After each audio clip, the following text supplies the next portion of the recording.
Hey guys, it's Arya back here with another video, and yeah, I've been seeing a lot of reactions from my very popular video now, problems with PC building in India. You can check that out right there. And I've been reading the comments, and you guys are agreeing with me, and you're like, so like I can see the passion about PC building in India. Okay, so you must be wondering why is there a second part to problems with PC building in India? Well, some of you must be wondering, but most of you probably know by now. So you guys would have probably heard about the new Intel 7th generation KB Lake processors with 5 gigahertz overclocking and all. Still, they aren't that chill. Still, like all the processors are available, like i3 7100, i5 7600K, 7500, 7400, i7 7700K, all those great processors. But there is no i3 7350K available yet in India.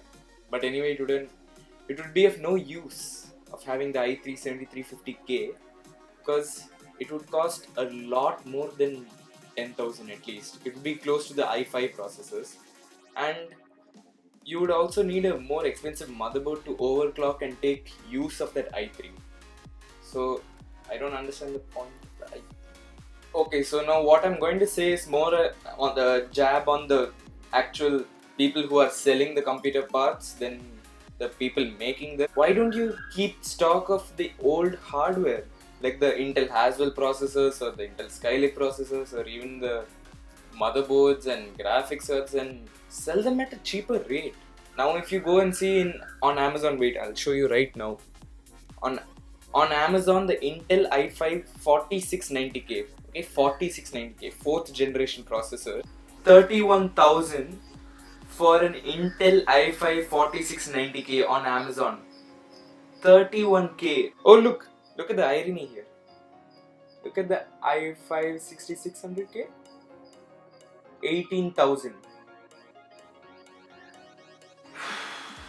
And the quality of service from these computer resellers, like for example the IT Depot, I bought all my computer components from the IT Depot, so you can check out the PC build. The service is atrocious. I asked for an SSD, an ADATA SP 120 gig SSD or something like that, not available. I asked for another one, not available. Then they give me some SSD called the Kingston UV400. I'm like, fine, do you have that at least? They're like, let me check. 2 days later, they're like, sir, we have, sir. They never refresh the site, so I can't even trust that site anymore. I am waiting for AMD's Ryzen CPUs to come out, and hopefully, fingers crossed, that it isn't overpriced like the Intel processors, and the Indian PC community can have a nice time building PCs. So if you had any bad experiences of PC building in India or anywhere in India, just put it down in the comments below or send me an email. I would love to read it and interact with you guys. I guess that's it. It was just a small rant video. I know if you don't like it, if you don't like these type of videos and you didn't like it that much, put the dislike. But if you did and you agree with me and you feel sorry for me, put a like button and subscribe also down below. So I'll see you guys in the next video. Peace.